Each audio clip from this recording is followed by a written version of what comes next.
নমস্কার বন্ধুরা, কুকিং প্যালেটে তোমাদের স্বাগত। আজকে বানাবো কচুর শাক ইলিশ মাছের মাথা দিয়ে। আমার কাছে দুটো ইলিশ মাছের মাথা ছিল, ভাবলাম ওই দিয়ে কচুর শাকটা করি।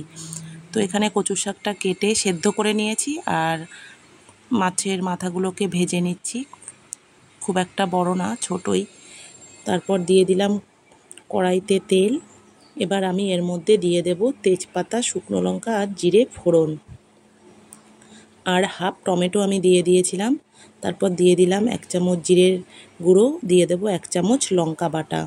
তারপর একটু মশলাটাকে জাস্ট কষিয়ে নেব। দিয়ে দিয়েছি 1 চামচ হলুদ আর হাফ চামচ নুন। নুনটা একটু পরে আবার দেখে দেব, কারণ কচুর শাকের সেদ্ধর মধ্যে নুন দিয়েছি।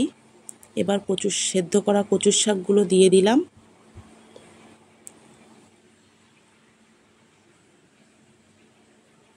এবার একটু ভালো করে নেড়ে চেড়ে মিশিয়ে নেব। আমি কচু শাকগুলো একটু ছোলা দিয়ে সেদ্ধ করে নিয়েছিলাম।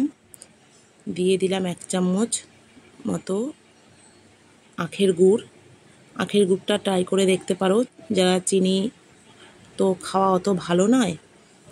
তো তারপর ম্যাক্সিমাম হয়ে গেছে, এবার আমি মাছের মাথা দুটো দিয়ে দিলাম। আর বন্ধুরা, মাছের মাথাগুলো আমি ভেঙে চুরে দেব না, কারণ আমার ছেলে খেতে পারে না, বেশি কাটা কাটা হয়ে যায়।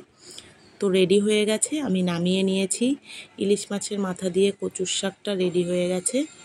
বন্ধুরা, তোমাদের কেমন লাগলো জানিও। ভালো লাগলে আমার চ্যানেলটা সাবস্ক্রাইব করে দিও। ভালো থেকো, সুস্থ থেকো।